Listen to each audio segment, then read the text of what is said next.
Hi everybody, I'm Scott Monson. I'm the superintendent here in Marshall, and over the past several weeks we've taken the opportunity, asked our administrators to come in and share some information on Tiger Talk TV and also at our school board meetings about student attendance. And we're doing this in a real proactive manner just to try to keep people informed about sort of our efforts regarding student attendance in the Marshall Public Schools. And we want to be clear that we don't think we have an attendance problem. In fact, I think all of you would likely agree that attendance is pretty good, but statewide and nationwide, we're just seeing some trends that are becoming a little bit more alarming than what we're comfortable with. So we're trying to get out in front of potential problems. And today I've got the opportunity to speak with Darci Love, our principal at Parkside Elementary, Travis Frazee, who is an assistant principal at Marshall High School,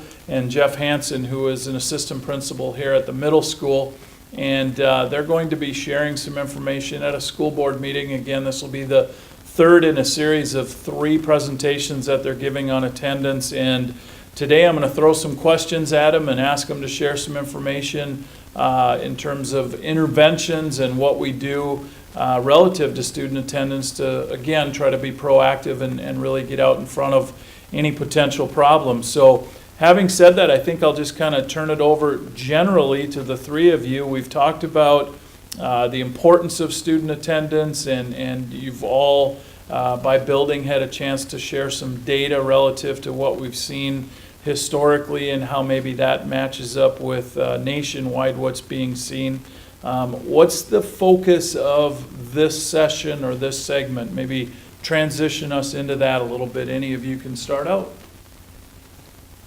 I think one of the things that we're going to talk about tonight, Mr. Monson, is just some of the interventions that we use at Marshall Public Schools. You know, as you stated, we really want to try to be proactive. We don't feel it's an issue, but at the same time, we just want to try to help educate our families about some of the things that we do try to do to help our students and help our families, as well as help our staff provide a real quality education here at Marshall Public Schools. And I think that one of the biggest things as I was thinking about today that I wanted to mention is hopefully all of these help parents understand that we're doing this because when you get a phone call from a school and the school says, "Where's your child at?" that's we're not trying to be disrespectful or whatever. We're just, number one, all of you make those phone calls a lot just to ensure that we know where the kid is at.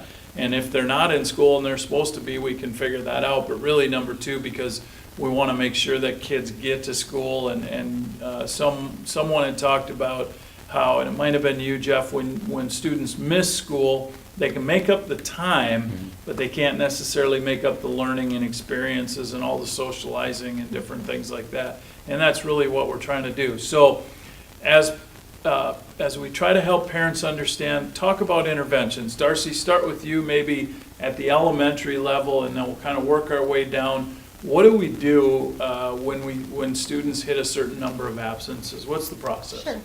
Well, I think as you shared, you know, and as Mr. Hansen shared, that we can give all kinds of makeup work to students to do when they return. However, we can never replicate the experiences that they have at school, both socially and academically, and that's very true at our elementary, and this is where good habits start. And so it's really critical at the elementary level that we start to establish those good attendance habits very early. And sometimes we think, well, they're excused absences, and so whether they're excused or unexcused, they're still absences and missing that vital academic and social experience that's at school. And so we really want to partner with parents to help them in any way we can, to look at any barriers that they might have as far as getting their child to school, but also share with them that important piece of why it's so important for them to be there.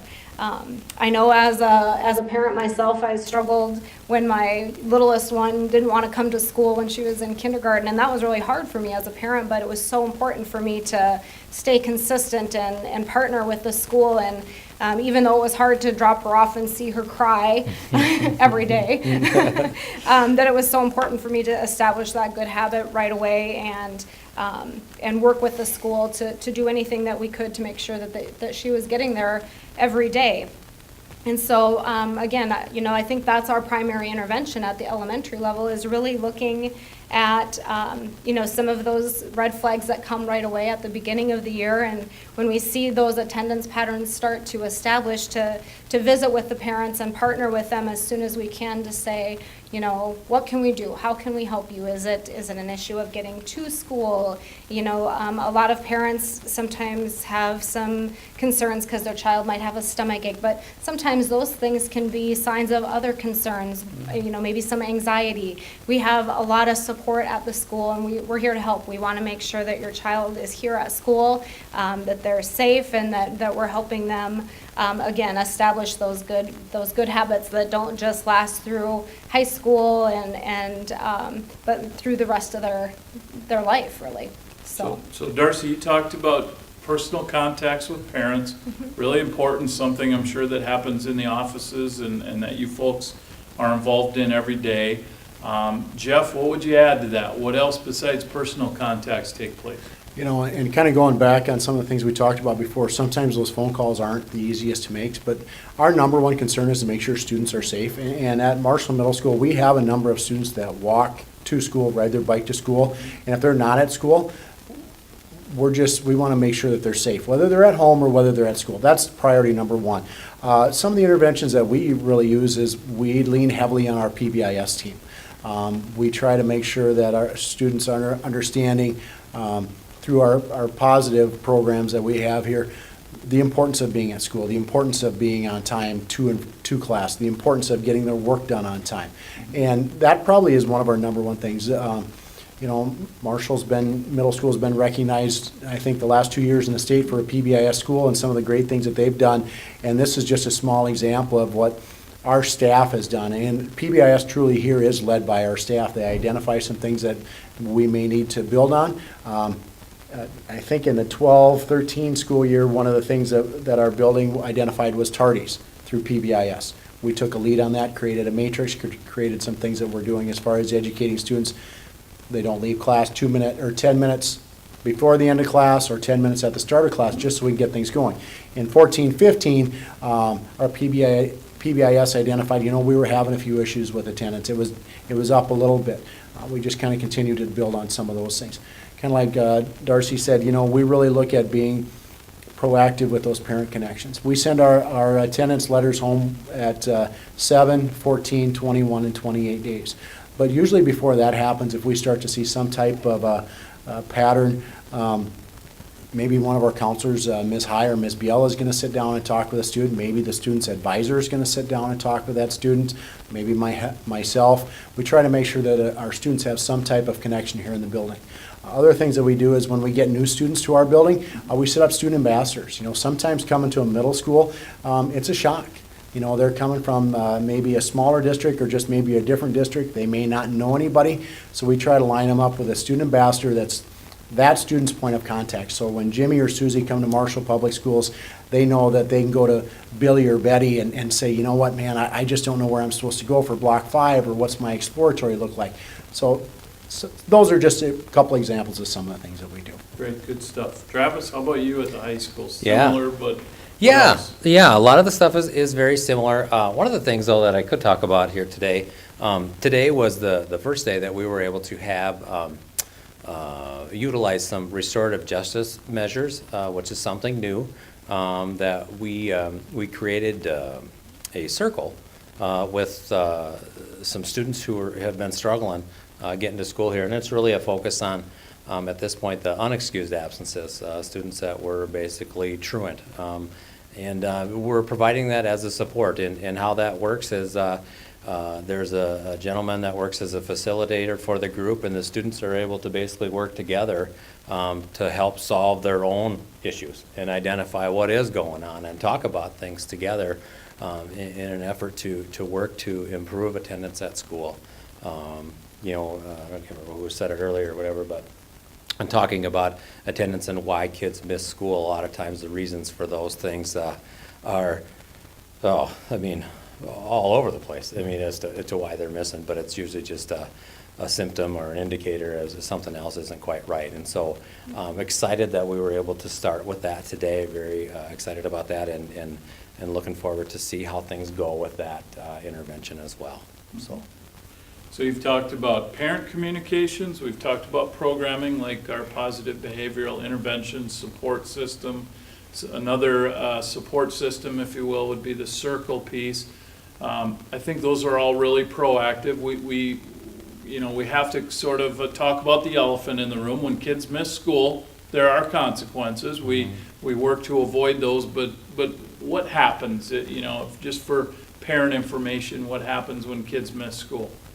What takes place? After day 14 at Marshall Middle School, we require doctor's notes. But that's the number one thing, because we can start to look at those 14 days, that's a lot of school that a student has missed. Not as a consequence, but probably one other support that we utilize is if we're not able to contact a parent or a student and they're not in school, we may use our school resource officer just to go home and do a well child check. If nobody's picking up the phone or nobody's contacting the school, we do have concerns. Make sure that student is safe. We also utilize our parent-student connectors. Is there a language barrier? Is there a cultural barrier that can help educate us as well? But if we have students that are absent unexcused, we do have consequences. They're making that form up or making that time up in the forms of detentions, possible in-school suspensions. So. Similar at both of your levels, Darci. Yeah. I realize elementary is a little bit different situation, Right. but similar in the elementary levels. I would say at the elementary, we don't get into necessarily consequences for students per se, but again, we do request the doctor's notes after 14 absences. There are situations after those 14 or even prior to where parents may be going on a trip, and so we do ask that they work with the building principal and with the school social worker, those types of people, as well as the classroom teacher, to make sure that prior arrangements have been made for those or for those family trips. But really for us at Parkside, again, it's the parents really who have the responsibility of getting their kids to school, and so we don't really have consequences for the student per se. But again, just really partnering with those parents to help them better understand why it's so important that they're there at school. Go ahead. Yeah, I was going to say, as far as the high school goes, one of the things that we, rely heavily on, I guess, is as far as consequences go, when it comes to unexcused absences, is Saturday school. And that's kind of been, consistent with what we've done. It doesn't provide them the opportunity to, get back into the classroom then, but we do hope that it does allow them some time to be able to work on some of the coursework that maybe they missed out on those days. And that's really the whole idea behind it. We want to help them be successful, however that is. So that is one approach that we do take with regards to students who are missing school. But we want to definitely make sure that we have contact with parents and try to understand where they're at when it comes to those things. And are they experiencing a lot of trouble at home with the student? What is really going on? To see if there's some more or some different interventions that need to come into play, where maybe we're reaching out to human services or something like that to be able to help. Because I feel like most kids and most families are doing the best they can based on where they're at right now, and we want to recognize that too. So. And as we really appreciate parent contact and parent communication with us, hopefully the parents appreciate the fact that we're just trying to make sure everybody's got the good of the student as the number one priority. That's what we're trying to do is put the students' needs out there first. And there's times when we're making the phone calls that it may not be always received as a concern, and some people may look at it as we're trying to micromanage or be nosy, but that isn't our intention. Right. Our intention is the safety of the child and what's best for that child first. And when there's extenuating circumstances, I think that is a key. Like you mentioned, we just have to make sure that everybody is communicating. Awesome. Again, we're speaking with Darci Love, our Parkside principal. Travis Frazee, assistant principal at the high school, and Jeff Hansen, assistant principal at the middle school, talked about a lot of things that we do to try to be proactive, and certainly communication and programming and just getting to know the kids is really important. Let's transition just a little bit. So if you're talking to a student who's struggling with attendance, what do you tell them? What do you offer for suggestions? What are some of the conversations? What do those consist of at all levels? Travis, let's start with you at the high school and kind of work our way down to the elementary. Yeah, thanks. I guess the best way to respond to that whole thing would be, it kind of depends on what the situation is, and why. If a student has given me any idea as to why they're missing school, is it that they don't like school? Is it that they got other things going on? Are they watching siblings at home? And so that has been one of the keys, I think, with me in doing a good job with attendance, is really seeking to understand as to what is going on before I,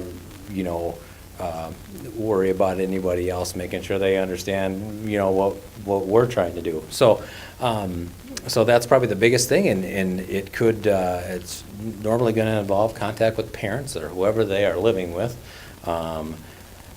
It could be a school counselor, could be school resource officer, could be human resources, but social services and working with them as well. It's all really about, for me, trying to find resources to support these kids and to find a way for them to be able to get to school and to get to a point where that's what they want to do. That would be ideal. So however, we got to get there. Really listening to them, trying to figure out how to better help them, and then line them up with some resources if there's something available.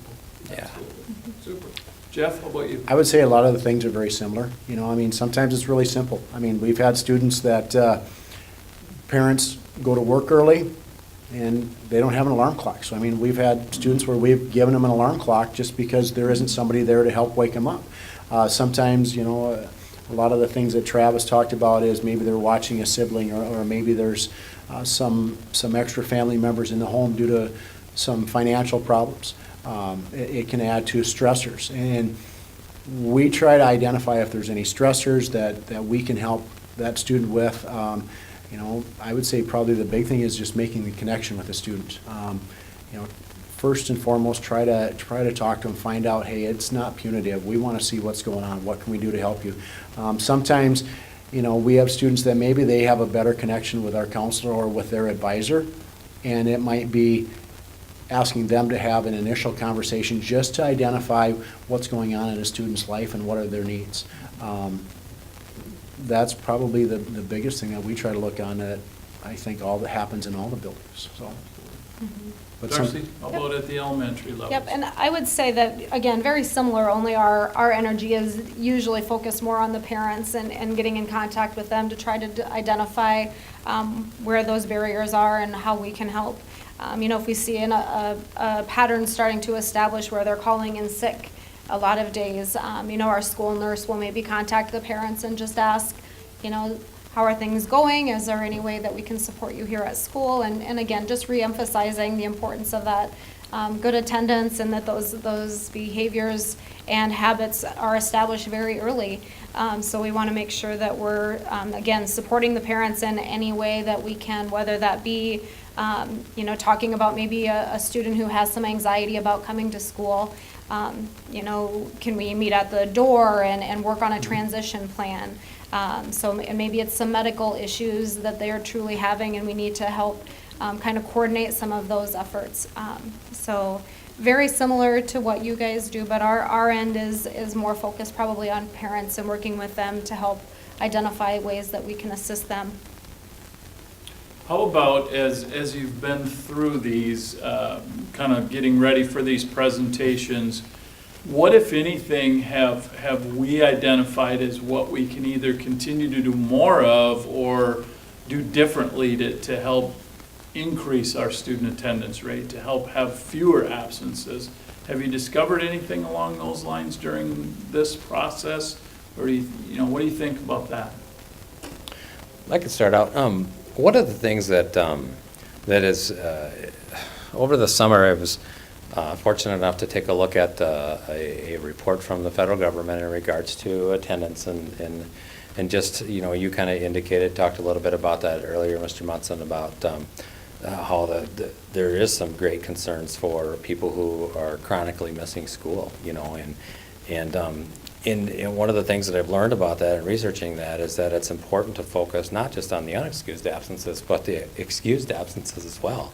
And I got to admittedly, I mean, that I didn't place as much of a focus, I would say, on the excused absences. Mm-hmm. And so that's one of the things that I'm going to be taking a look at is total absences and really, to see what's going on. Because I found out, in some situations with parents is that they're doing the best that they can to get their child to school, and they want to believe their child that their child is sick and those things like that or whatever, and they can't make it to school that day. And rather than fight with them about it, which happens sometimes, and trying to get their child to come to school, they just would rather not go through that and just have them stay at home. And then, the thing is that it doesn't get noticed, or hasn't it got noticed as much in the past. But I want to be able to pay attention to those things so that I can simply have a conversation with the parent and say, hey,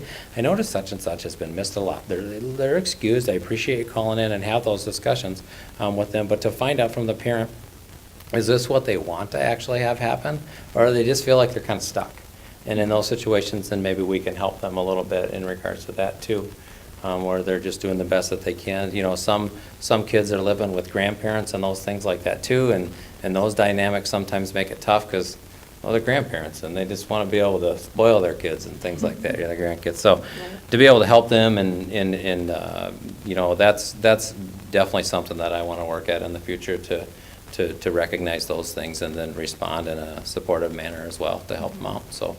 I would echo the same sentiment there. Just a lot of times our conversations are focused on those students who are missing because they're an unexcused absence. They haven't called in and excused their absence, but really whether they're here or not here unexcused or excused, the effects of that are the same. And so what we really want to think about is the amount of time that they're missing from the classroom, whether that be excused or unexcused. And for me, as I started looking at our data, we had talked about students who miss, 20 or more days of school, which there aren't many students who miss that extreme amount, but just that 16 to 20 range, which is about 10% of the school day, or 10% of the number of days that we have 20 to 30 students every year who miss 16 to 20 days of school, which is a considerable amount of school. And so really, for me, that's kind of that target group. What's going on with those students that we can help, again, identify some of those barriers and find ways to, decrease those number of days that they're absent. And really, 16 days doesn't seem like many when you think that's about 2 days a month. So, putting that in perspective, it adds up very quickly. Sure. I would pretty much echo what Travis said. A lot of my energy is usually focused on our absent unexcused, or once we get past those 14-day absences even that are excused. I think I need to focus a little bit more when we start to hit those 7 to 10-day. Just be making sure that I'm making those parent contacts, and a lot of times they are valid reasons. There's not much that can be done about it, but I know there's been conversations I've had with parents, and you say, your child's missed 10 days of school already, and they're like, really? And then you may have to go back and identify the dates that they were gone, and a parent will say, wow, thanks, I hadn't realized or recognized it had been that many days. So that probably would be one of the takeaways that I would gather from this. And it's interesting, before we started talking, and I won't put any of you on the spot, but we're probably 35 or 40 days into the school year, and we already have students who have missed 25% of the school year because of absences. And obviously, that's really important learning that's taken place. And though that's really what we're working to try to figure out what's going on, what can we do. None of us, I don't see any of the three of you loving to dole out consequences to kids or whatever when students are absent, but we're really working to be proactive. Jeff, you touched on it. I think, what are the takeaways? What are the sort of the final messages we want to share with families and with students and about why we're spending time talking about attendance? How do we wrap this up? What's most important? I think one of the key takeaways is, I think probably all the buildings are going to use a multi-level approach to try to be proactive in this situation. You know, we're going to involve communication with parents. We're going to involve communication with our students. We're going to try to stay away from the consequential side as much as possible, but at the same time, you know, being held accountable is something that happens as we move throughout our life. So, Yeah. Yeah, so as far as takeaways go, you know, just one of the things that I do want to say before we end this whole thing, because I feel like I don't get to say this enough, is for all the parents out there that do or are able to get their kids to school every day, and I guess it's just all the parents in general working so hard to help get their kids to school every day and well rested and ready to learn, because I've got kids at home too, and I know that's not necessarily an easy job all the time. So we just really do appreciate that and all the hard work that everybody puts in to make that a possibility, because I really do think that we have a lot of exceptional activities for kids to be a part of here at school, and there's no shortage of that in the classroom either. So just wanted to say thanks for that. I would agree with that, and I think, you know, let us help. We're here to partner with you and help you in any way that we can. We have a lot of resources available that we would, you know, certainly help, again, identify those things and help with whatever barriers we can recognize, so. Awesome. So I want to thank not just Darci and Jeff and Travis, but really all of our administrators and counselors and folks who help with this. We need kids in school in order to do our jobs as effectively as possible. You know, for reference, we have 175 school days for our students. So when we start talking about students missing, say, 15 days of school, that's a significant percent of the number of school days that students can attend. And we can attest, having jobs, that there aren't many places where we'll be allowed to miss 20 or 25 days of school or work, in our cases, throughout the school year. So it's just really important that we continue to work with parents to get our students to school. I think Travis did a nice job of saying thank you. We know that parenting is not an easy job, and kids are challenging, whether they're your own or others. And again, just want to thank all of our parents for their efforts. Want to encourage kids, if there's something going on that's happening that sort of is a reason that you don't want to come to school, please talk to somebody, whether it be a teacher, a coach, a counselor, a principal, whomever, a custodian, somebody in food service. Let them know, because we want to know that. We want you in school, and that's really important. And again, thank you to the three of you and our whole administrative team for always trying to do what's best for kids, and sometimes that's not easy for you to do, so thank you for that. And again, thank you for watching Tiger Talk TV.